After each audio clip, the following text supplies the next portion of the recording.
আমলনামা ওজন দেওয়া হবে, মিজানের পাল্লা কায়েম করা হবে। ওই মিজানের এক একটা পাল্লা কত বড় হবে, সমগ্র পৃথিবী যত বড় তার চাইতে এক একটা মিজানের পাল্লা আরো অনেক অনেক গুণে বড় করে তৈরি করেছেন কে? কারণ সবার গুলো মাপা লাগবে না। আমার প্রিয় বন্ধুগণ, আমার নবীজির মিরাজের ঘটনা যদি আমাদেরকে জানতে হয় তাহলে আমাদেরকে আগে যেতে হবে। আমার নবীজি যখন দুনিয়া আসলেন, প্রিয় বন্ধুগণ, নবীজি তো আগের থেকেই নবী। যখন আদম আলাইহিস সালামের জন্ম হয়নি তখন থেকেই তো আমার নবীজি নবী। কি বলেন, ঠিক না?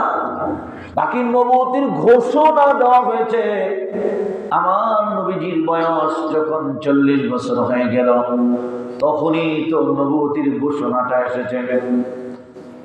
কুনতু নবিয়ান ওয়া আদামু বাইনাল মাই ওয়াত তিন। আমার নবীজি বলে, আমি তো নবী তখন থেকেই নবী ছিলাম যখন আদম আলাইহিস সালাম বাইনাল মাই ওয়াত তিনি, পানি আর মাটির মধ্যে ছিল। মানে কি, যখন আদম আলাইহিস সালামের জন্ম হয় নাই তখন থেকেই আমার বিশ্ব নবী রাহমাতুল লিল আলামিন নবী হয়ে আছেন, ঠিক কিনা? আমার নবীজি বলেছেন, আমি যদি না হতাম তাহলে আল্লাহ পাক রব্বুল আলামিন জান্নাত জাহান্নাম বানাইতেন না। তবে একটা আমাদের মাঝে প্রসিদ্ধ আছে, পৃথিবী বানাইতো না। এই শব্দে হাদিস নেই, এই শব্দে হাদিস নেই। এই শব্দে হাদিস আছে, আমার নবীজি যদি না হইতেন তাহলে জান্নাত জাহান্নামও, তো জান্নাত জাহান্নাম না হইলে পৃথিবী আবার কেন হইতো? বাস। প্রিয় বন্ধুগণ, আমার নবীজি যখন আসলেন দুনিয়ায়, বাবা হারিয়ে ফেললেন, মা হারিয়ে ফেললেন, চাচা ছিলেন, দাদা ছিলেন, দাদা হারিয়ে ফেললেন, ছিলেন চাচা, পাইলেন নবুয়তি। এখান থেকে বুঝতে হবে মেরাজ কেন হলো। নবুয়তি পাওয়ার পরে আপন মানুষ যারা যারা আমার নবীজিকে আল আমিন বলতো, বিশ্বাসী বলতো, যারা নিজেদের অর্থ করিগুলো আমার নবীজির কাছে আমানত রাখতো, ওদের কাছে আমার নবীজি যখন দাওয়াত পৌঁছাইলেন, পাহাড়ের উপরে উঠে নবীজি বললেন, শোনো, আমি যদি বলি পাহাড়ের পদদেশ থেকে ও পাহাড় থেকে শত্রু আক্রমণ করছে, বিশ্বাস করবে কিনা তোমরা বলো? এক বাক্যে বলল, বাতিজা, তুমি তো আল আমিন, তুমি তো বিশ্বাসী, তুমি তো আমানতদার, তোমার কথা তো আমরা কখনো অবিশ্বাস করব না।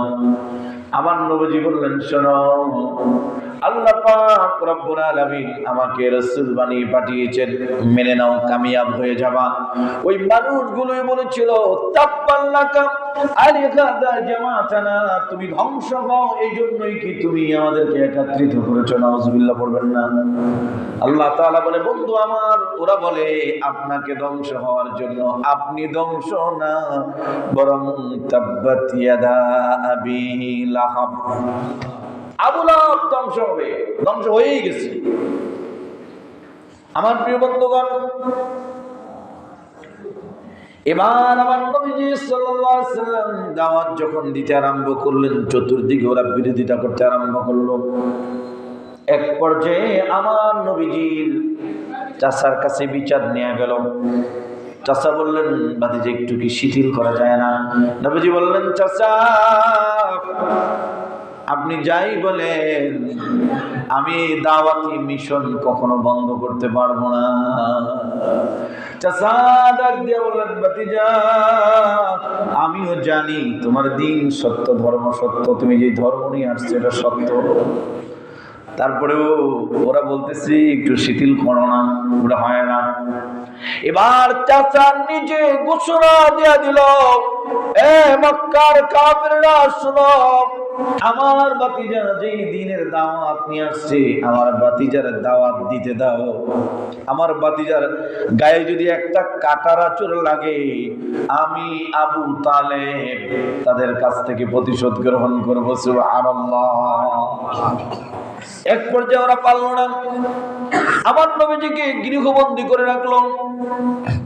3 বছর পর্যন্ত তারা কাগজের মধ্যে, তারা তাদের তৈরি জিনিসের মধ্যে, তখন তো কাগজ ছিল না, তাদের তৈরি জিনিসের মধ্যে তারা লিখে বাইতুল্লাহর মধ্যে টানা দিল, লটকা দিল, মুহাম্মদ আর তার বংশের সঙ্গে কেউ যদি কথা বলে, উঠা বসা করে, লেনদেন করে, তাহলে তাদেরকে আমরা বয়কট করব। বয়কট করে দিল। এক গুহার পথের মধ্যে, পাহাড়ি পদদেশের মধ্যে শুআবে আবু তালেব যেই জায়গাটার নাম, ওই শুআবে আবু তালেবের মধ্যে 3টা বছর আমার নবীজি ছিলেন। খাবার, ভালো কোনো খাবারের ব্যবস্থা ছিল না। সাহাবায়ে কেরাম যারা শুআবে আবু তালেবের মধ্যে ছিলেন, তিনারা বলেন আমাদের নারীদের স্তনের দুধগুলো ফুরিয়ে গিয়েছে, আমরা গাছের পাতা খেয়েছি, লতা খেয়েছি, শাল বাকল গুলো খেয়েছি, এগুলো খাওয়ার কারণে আমাদের পায়খানাগুলা বকরির বলে যে মতো বড়ি বড়ি হয়ে গিয়েছে, গাছপালা খাইলে যেমন হয় তেমন হয়ে গিয়েছে, আমাদের নারীদের স্তনের দুধগুলো ফুরিয়ে গিয়েছে। নারীরা জিহ্বা পর্যন্ত বাচ্চাদেরকে চুষাইত। কেউ যদি গোপনে সাহাবে আবু তালেবের মধ্যে নবীজি এবং বংশধরদের জন্য কিছু আনতে চাইতো, ওরা বাধা দিত না, এত নিষ্ঠুর ছিল। দেখেন আল্লাহ পাক রব্বুল আলামিনের কুদরতি মদদ আর কুদরতি সাহায্য কিভাবে আরম্ভ হয়। একদিন নবীজি তাকিয়ে দেখেন, ওরা যে বাইতুল্লাহর মধ্যে, হেরেমের মধ্যে ওরা যে ফরমানটা নিয়ে দিয়েছে, ওটা পোকামাকড়ে খেয়ে একদম নিচ্ছিন্ন করে দিয়েছে, শুধু আল্লাহ পাকের নামটা বাকি আছে। সুবহানাল্লাহ। আমার নবীজি আবু তালেবকে গিয়ে বললেন, চাচা ঘটনা শুনছেন? ভাতিজা কি বলো? ওদের এই ফরমান তো খেয়ে ফেলেছে, শুধু মাওলায় পাকের নাম বাকি আছে। এবার আবু তালেব যা বলে, মক্কার কাফেররা এরপরেও কি মানবি না? আমার ভাতিজা সত্য নবী, এটাই তার প্রমাণ। তোদের ফরমান গুলো সব খেয়ে ফেললো, কিন্তু আল্লাহ পাকের নাম খাইল না। এবার মক্কার মধ্যে 2 গ্রুপ হয়ে গেল। এক গ্রুপ বলে ছেড়ে দাও তাদেরকে, আর কতদিন বন্দি করে রাখবা, 3 বছর হয়ে গেল, ছেড়ে দেওয়া বলো, মুক্ত করে দেওয়া বলো। এবার তারা প্রস্তাব নিয়ে গেল, ও আবু তালেব তোমার ভাতিজাকে বলো কি চায়, অর্থ চায় নাকি? যত টাকা চায় আমরা মক্কার ধনী লোকেরা তাকে আমাদের টাকাগুলো দিয়ে দিব। কি চায় বলো? ক্ষমতা চায়, সে আমাদের লিডার হবে। কি চায়? আমাদের সবচেয়ে সুন্দরী মেয়েটা, তার সঙ্গে বিয়ে দিয়ে দিব। নবী আমার বললেন, চাচা শোনো, আমার এক হাতে যদি চন্দ্র আর এক হাতে যদি সূর্য রে দেওয়া হয়, তারপরেও আল্লাহ পাকের দাওয়াত থেকে, দ্বীনের দাওয়াত থেকে আমি নবীজি বিন্দু পরিমাণও পিছপা হব না। এবার আমার নবীজি চিন্তা করলেন, তায়েফে গেলেন। আমি কিন্তু মেন কথাটা বলার জন্য, এগুলো না বুঝতে আপনি মেন কথা বুঝবেন না, মেরাজটা কেন হইল। আবার নবীজি তায়েফে গেলেন, চিন্তা করলেন মামার দেশ, দাওয়াত নিয়ে গেলেন। আরবের মানুষের কাছে যদি শত্রু যাইত, তারপরেও শত্রুতা পরে করত, আগে ঘরের মধ্যে নিয়ে কিছু খাওয়াইতো, বসতে দিত, মেহমানদারি করতো, এটা তাদের তায়েফের মানুষের অন্তত নিয়ম ছিল। আমার নবীজি যখন তায়েফে গেলেন, এই আপন আত্মীয় গুরু ঘরের মধ্যে ঢুকতে তো দিলই না। তাদের যুবকদেরকে, বাচ্চাদেরকে, আমার ভাইরা কিশোরদেরকে লেলিয়ে দিল, নবীজির গায়ে পাথর মারলো, মাথা থেকে শরীর থেকে রক্ত ঝরতে ঝরতে রক্তে রঞ্জিত হয়ে গেলেন। হযরত যায়েদ রাদিয়াল্লাহু তাআলা আমার নবীজির সঙ্গে ছিল। কে ছিল? হযরত যায়েদ বলেন, আমি দেখলাম আমার নবীজি আঘাতের কারণে তিনবার বেহুশ হয়ে বসে পড়েছে। কয়বার? তিনবার আমার নবীজি তাইফের পথে বসে পড়েছেন। পিপাসা নবীজির মনে হয় যেন জিহ্বাটা বের হয়ে যাবে, পানি প্রয়োজন নবীজির পিপাসা।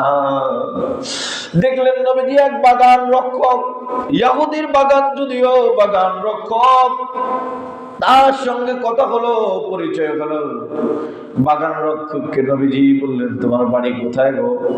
বললো, আমি অমুক দেশের মানুষ। নবীজি বললেন, তুমি আমার ভাই, আরেক ভাই নূহ আলাইহিস সালামের বংশধরের মানুষ, ওই দেশের মানুষ তুমি, ওই দেশের মানুষ তুমি, আমার ভাই ছিলেন, তিনিও নবী ছিলেন। বাগান রক্ষক বলল, আপনি তাকে চিনেন, তার নাম জানেন, তাহলে উনি সত্যই নবী।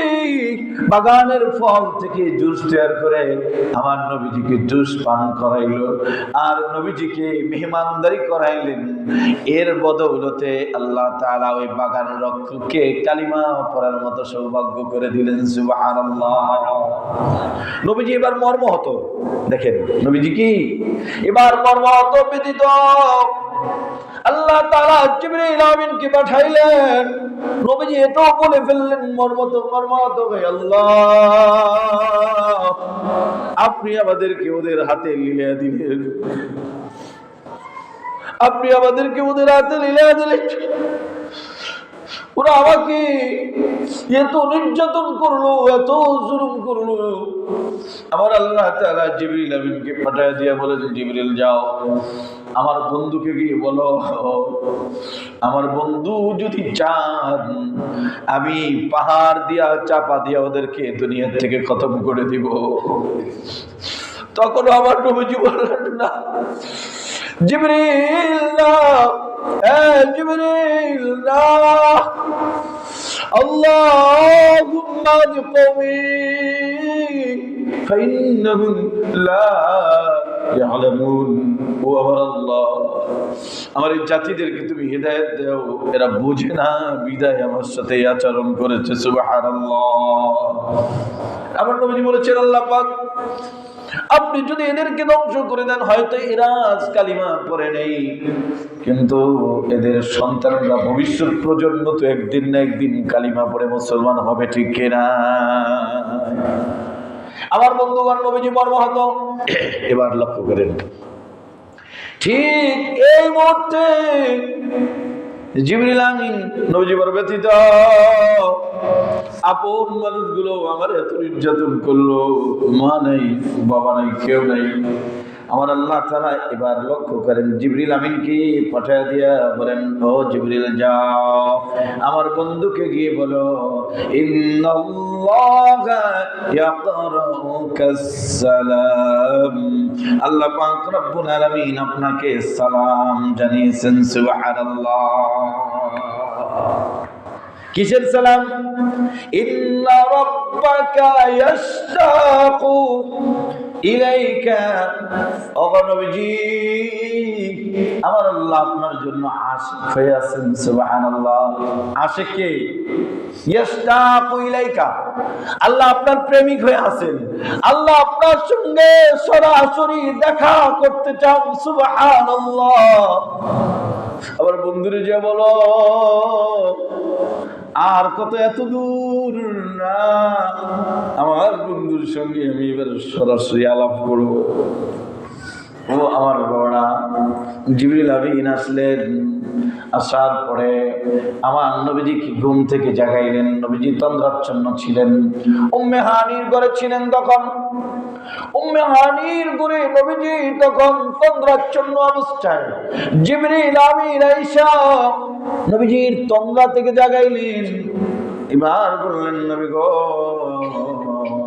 সুবহানাল্লাযী أسرى بعبده ليلا من المسجد الحرام إلى المسجد الأقصى الذي باركنا حوله তাহুরা। চলেন আপনি, আপনার মেয়েরাজ হবে, মনোযোগ দিয়ে শুনবেন। আমার নবীজি ডাক দিয়া বলে, ও জিবরিল আসছো, বড় খুশি হয়েছি, আমি যে যাব আমার উম্মত গুলোরে কার কাছে রেখে যাব, আমার এই উম্মত গুলোরে কার কাছে রেখে যাব। জিবরিল আমিন বলে আমি জিজ্ঞাসা দেখি মাওলা কি কয়। জিবরিল আমিন বলে, আল্লাহ বন্ধু তো আসতে রাজি আপনার সঙ্গে মোলাকাত করতে, উম্মত গুলোর জিম্মাদার কে হবে?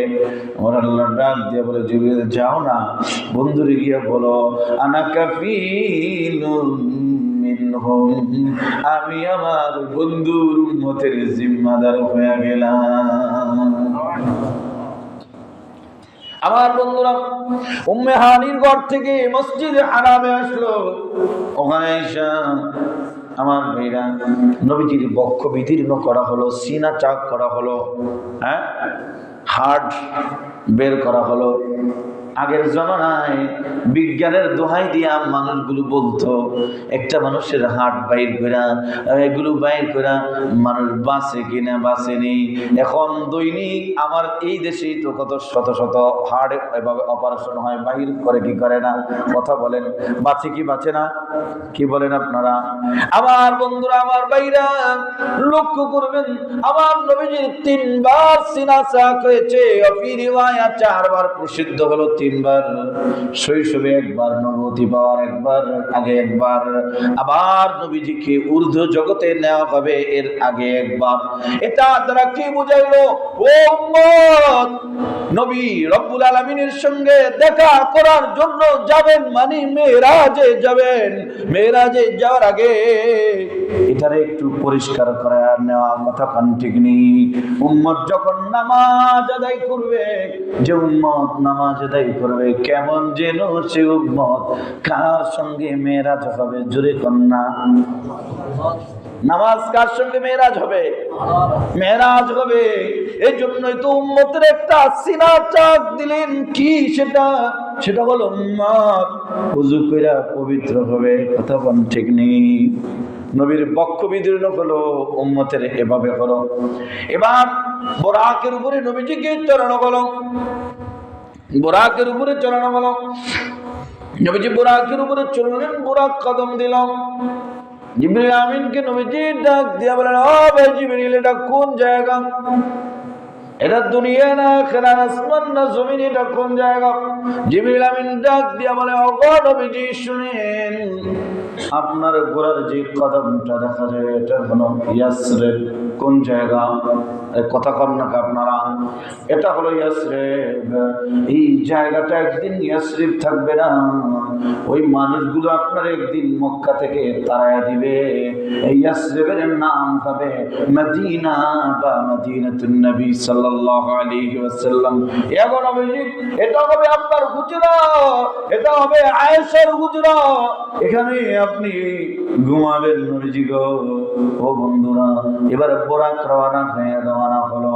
রওনা হওয়ার পর বোরাক বান্ধা হলো, ঘরের মধ্যে ঢুকা হলো, নামাজ আদায় করা হলো, ইমামতি হলো। এটা আপনাদেরকে আমি শুনেছি আরো। এবার আমার বন্ধুগণ, নামাজের ইমামতি আমার নবীজি করলেন। এবার আল্লাহ পাক রব্বুল আলামিন ওই মসজিদুল আকসার পরে এবার সিঁড়ির ব্যবস্থা করে দিলেন। কিসের ব্যবস্থা বলেন না? মেরাজের ব্যবস্থা করলেন। কিসের? মেরাজ, আরজ, সিঁড়ির ব্যবস্থা করলেন আল্লাহ পাক রব্বুল আলামিন। একটা বহনের ব্যবস্থা করলেন, যে বহনটা হলো আসমানে ওঠার জন্য সিঁড়ির মতো। সুবহানাল্লাহ। নবীজি চলে গেলেন প্রথম আসমান, দ্বিতীয় আসমান, এগুলো আমি বলতে যাব না। মেন কথা আমাকে বলতে হবে, বিভিন্ন নবীদের সঙ্গে দেখা হলো। আল্লাহ চাইলে সম্ভব, সকল নবীদের ইমামতিও করলেন। আবার আসমানে গিয়া বিভিন্ন নবীদের সঙ্গে দেখাও হইল।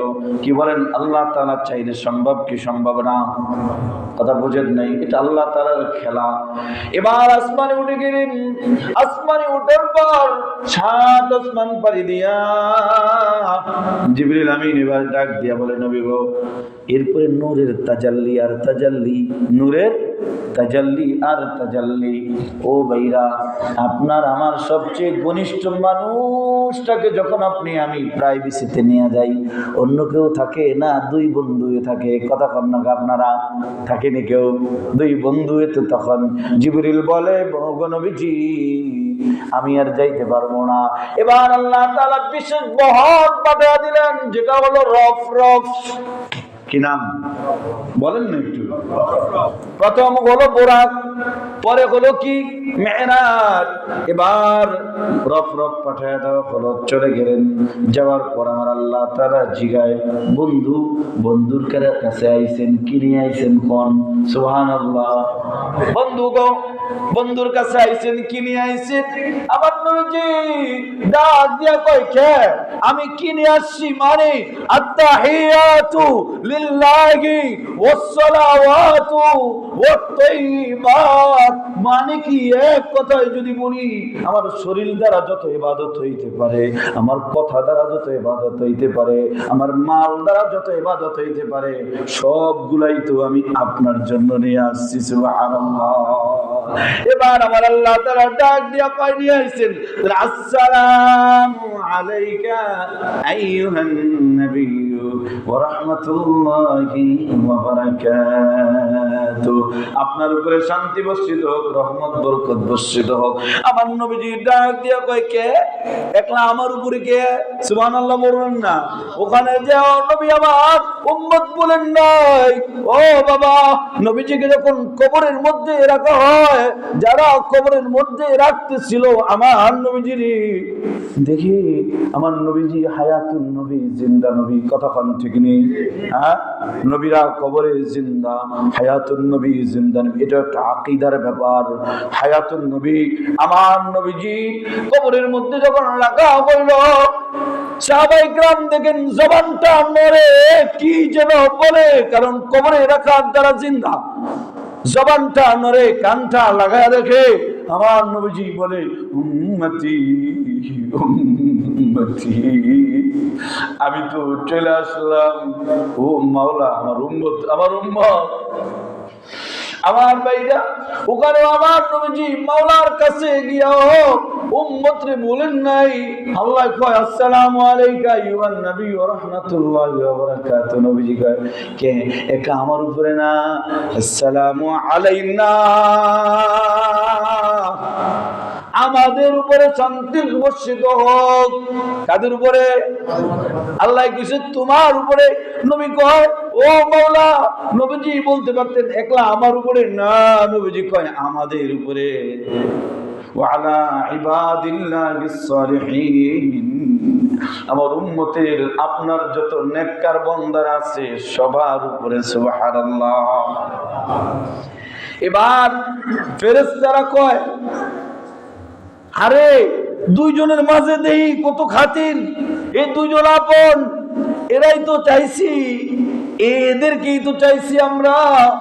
এবার ফেরেশতারা কয়, আশহাদু আল্লা ইলাহা ইল্লাল্লাহু ওয়া আশহাদু আন্না মুহাম্মাদান আবদুহু ওয়া রাসূলুহু। নির্যাসরে আল্লাহ, আমরা সাক্ষ্য দিতেছি আপনি রব, আপনি খোদা, আপনার উপরে ঈমান আমরা সাক্ষ্য দিতেছি। আর যে আপনার বন্ধু মুহাম্মদ, আমরা তার উপরে ঈমান আনছি। জোরে কন্না সুবহানাল্লাহ। ও আমার বাবারা, মেরাজ কেন হইল? মনোযোগ দেন, মেরাজ কেন হইল? এবার নবীজিকে আল্লাহ পাকের দিদারের আগে জান্নাত দেখানো হইল, জাহান্নাম দেখানো হইল। এবার জান্নাত দেখলেন, জাহান্নাম দেখলেন। নবীজি জান্নাতের মধ্যে ঢুইকা দেখেন গাছ লাগাইলো, সঙ্গে সঙ্গে ফল হয়ে গেল, সঙ্গে সঙ্গে পাইকা গেল। নবীজি ডাক দিয়া কয়, জিবরিল এটা কি? ওগো নবীজি, আপনার উম্মত দুনিয়ায় আমল করছে, ওই আমলের দরুন জান্নাতের মধ্যে এইভাবে তার ফলগুলো তৈরি হচ্ছে। সুবহানাল্লাহ।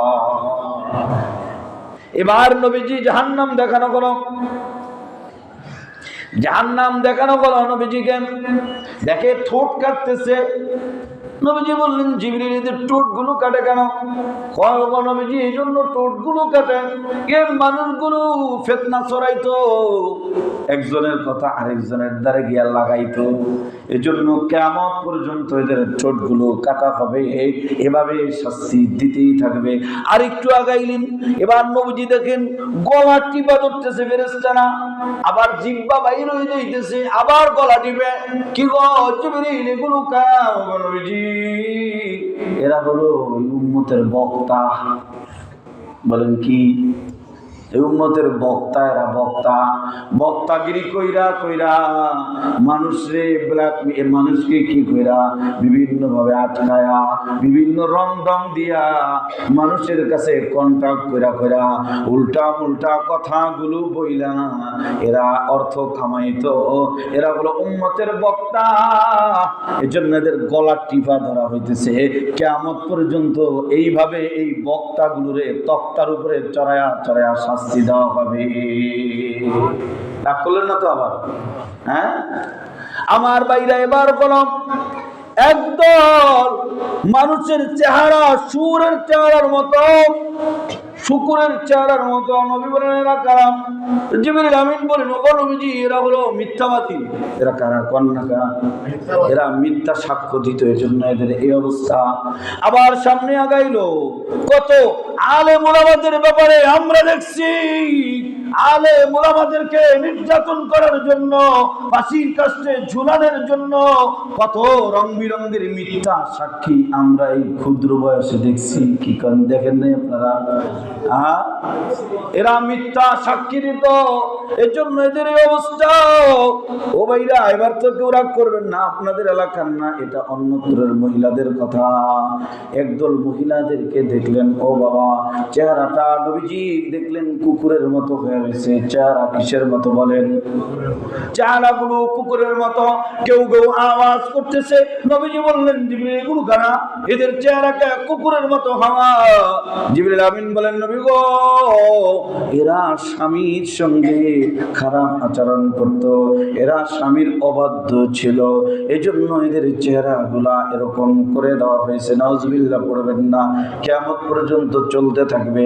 আর একটু আগাইলেন, ফেরেশতারা পাথর মারে, মাথা ফাইটা রক্ত বাইর হয়, আবার ফেরেশতারা আবার পাথর মারে, আবার মাথা ফাইটা যায়। নবী বললেন এরা কারা? বলে এরা অহংকারী, এই মাথার গর্ব করতে, অহংকার করতে, এজন্য শাস্তি।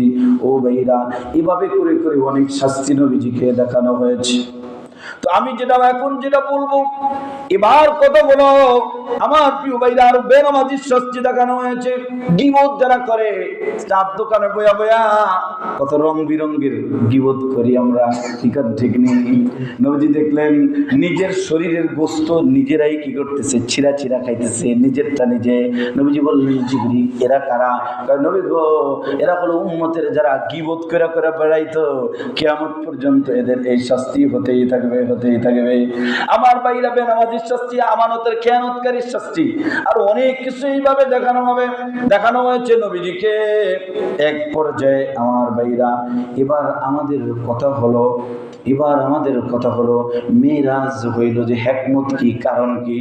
হিকমত হলো 12টা হিকমত। বলেন কয়টা? 12টা হিকমত। মেরাজের 12টা হিকমত। মেরাজের শিক্ষা কি? এখন তো আর সবগুলো কয়া পারবো না। এক নম্বর মেরাজের হিকমত হলো, আসমান, শুনতেছেন আপনারা? আসমান জমিনে ডাক দিয়া বলে, ও জমি তুমি থাকো নিচে, আমি থাকি উপরে, আমার দাম তোমার চাইতে বেশি। আসমান জমিনে পায়। আচ্ছা কোন দিকে? আল্লাহ যদি খোয়ায়, কইতে পারে কিনা? কথা কয় না। আসমান কি কথা কইতে পারে? জমিনের লগে কইতে পারেনি, কথা কয় না। আল্লাহ কইলে কইতে পারে কিনা? আসমান ডাক দিয়া কয়, জমি তোমার উপরে মানুষ ময়লা সয়লা ফলায়, বাথরুম সারে, তুমি ওলা জমি তোমার মানুষ পাড়ায়, আর আমি আসমান, আমার উপরে আরশে আজিম, আমার উপরে ফেরেশতারা থাকে, ওরা কোনো গুনাহ করে না, তোমার উপরে মানুষগুলো গুনাহ করে। হ্যাঁ, জমি ডাক দিয়ে কয়, আসমান লাফালাফি করবা না, আমার উপরে যা আছে তোমার উপরে তা নাই। জোরে কন্যা সুবহানাল্লাহ। জমিন ডাক দিয়া বলে আসমান আমার উপরে যা আছে তোমার উপরে তা নাই। কয় কি আছে? কয় শুধু আছে যে তা না, আমার বুকে তিনি কিয়ামত তক ঘুমাইবেন। আসমান বলে কি সেটা? জমি বলে আসমান রাহমাতুল লিল আলামিন আমার উপরে আছেন, আমার বুকে ঘুমাইবেন, তোমরা তো পাও নাই। এবার আসমান আবদার জানায় আল্লাহ বন্ধুরে যদি একবার দেখতে পাইতাম, বন্ধুরে যদি একটু বুড়াইতেন আমরা ধন্য হতাম। আসমান জমিনের সমতা করার জন্য আল্লাহ পাক রব্বুল আলামিন বন্ধুকে উপরে উঠে নিলেন। সুবহানাল্লাহ। আরেকটা হলো প্রিয়জনদের সাথে সরাসরি কথা বলা। আরে পুরোটা জীবন বন্ধু আপনার সঙ্গে জিবরিলের মাধ্যমে মারফতে কথা বলতো, আপনার সঙ্গে তো ডাইরেক্ট আমার সঙ্গে এই এক জায়গায় একসাথে হয়ে কথা হয় নাই। বন্ধু আসেন আমরা দুইজনে এবার সরাসরি আলাপ করবো। সুবহানাল্লাহ। সরাসরি আলাপ করবো আমার ভাইরা, আমার বন্ধুরা। আরেকটা হলো ফেরেশতাদের আবদার রক্ষা করো। ফেরেশতারা আবদার করেছিল আল্লাহ সরাসরি যদি কাছ থেকে বন্ধুর একটু দেখতে পারতাম। আল্লাহ আল্লাহ বলেন যাও মেনে নিলাম। অনেকগুলা কারণ আছে বাবা, হিকমত আছে সরাসরি ফেরেশতাদেরকে দেখানো। আরেকটা হলো খ্রিস্টানদের মধ্যে অহংকার। কি অহংকার খ্রিস্টানদের মধ্যে? এরা কয় ঈসা নবী সেরা, চতুর্থ আসমানে আছে, যদিও মানে না কিন্তু মাঝে মধ্যে তো কয় এগুলা ঈসা নবী সেরা, তিনি তো চতুর্থ আসমানে আছেন। মুহাম্মদুর রাসূলুল্লাহ সাল্লাল্লাহু আলাইহি ওয়াসাল্লাম তো উপরে উঠতে পারেন নাই। আল্লাহ তাআলা খ্রিস্টানদেরকে দেখা দিলেন, দেখো উনি তো খালি চতুর্থতে উঠছে, আর আমার বন্ধুরে সবগুলো পাড়ি দিয়া আমি আমার কাছে নিয়ে গেছি। সুবহানাল্লাহ। আরেকটা হিকমত হলো ও বন্ধুর নামে একটা লকব লাগানো, সেটা হলো ইমামুল আম্বিয়া, ইমামুল মুরসালিন। বন্ধুরে বানাইবে সব নবীদের ইমামতি করানো, এটা হলো আরেকটা হিকমত। আমার ভাইরা, আমার বন্ধুরা লক্ষ্য করবেন প্রিয়জনদের কষ্ট লাগবো করা। ওই যে নবীজি তাইফের ময়দান থেকে ফিরে আসলেন মনক্ষুণ্ণ রক্তরঞ্জিত আমার নবীজি। আল্লাহ তাআলা নবীজির এই মনের কষ্টকে দূর করার জন্য নিয়ে গেলেন।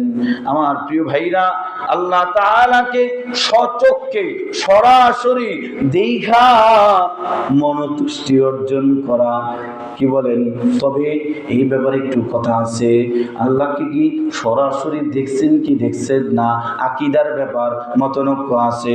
তবে নবীজি বলেন রাআইতু রাব্বি আযজা ওয়া জাল্লা, আমি আমার আল্লাহকে সরাসরি দেখার মতো সৌভাগ্য হয়েছে। সুবহানাল্লাহ। তবে কেউ কেউ বলছেন এখানে রাআইতু রাব্বি আযজা ওয়া জাল্লা মানে নূর দেখছেন, মতনৈক্য আছে। তবে নবীজি যেহেতু বলছেন আমি আমার আল্লাহকে ডাইরেক্ট দেখছি, কথা বুঝেন নাই। নবীজি এটাও বলছেন আমি জিবরিল আমিনকে ওয়ালাকাদ রাআহু নাজলাতান নুখরা ইনদা সিদরাতিল মুনতাহা ইনদাহা জান্নাতুল মাওয়া। জিবরিলকে নবীজি ডাইরেক্ট, নবীজি নিজেই বলছেন 600 ডানা সহ ডাইরেক্ট সরাসরি জিবরিলকে কয়বার দেখছেন? 2 বার। বলেন কয়বার? জিবরিল তো দাহিয়ায়ে কলবির সুরত ধরে আসতেন, সাহাবী সুরত ধরে আসতেন, বিভিন্ন আকৃতি নিয়ে আসতেন। তবে ডাইরেক্ট সরাসরি কোরআনের মধ্যেই আসছে। নবীজিও বলছেন যেটা ওয়ালাকাদ রাআহু নাজলাতান নুখরা, দ্বিতীয়বারের মতো আমি জিবরিলকে দেখছি। তাহলে বোঝা গেল দ্বিতীয়বার যেহেতু বলছে আরেকবার আছে না নাই? কোথায় দেখছি? ইনদা সিদরাতুল মুনতাহা। সিদরাতুল মুনতাহা, সিদরাতুল মানে বড়ই গাছ, মুনতাহা মানে লাস্ট স্টেশন। লাস্ট স্টেশনের বড়ই গাছ, এক একটা বড়ই মটকার মতো বড়, পাতাগুলো হাতির কানের মতো বড়। আপনারা কইবেন হুজুর এক একটা বড়ই যদি মটকার মতো বড় হয় এটা খাইবে কেমনে, কোন কেরান দিয়ে উঠাইব? ও মিয়া, জান্নাতীরা যদি এত লম্বা হয় জান্নাতীদের মুখগুলা কেমন হবে?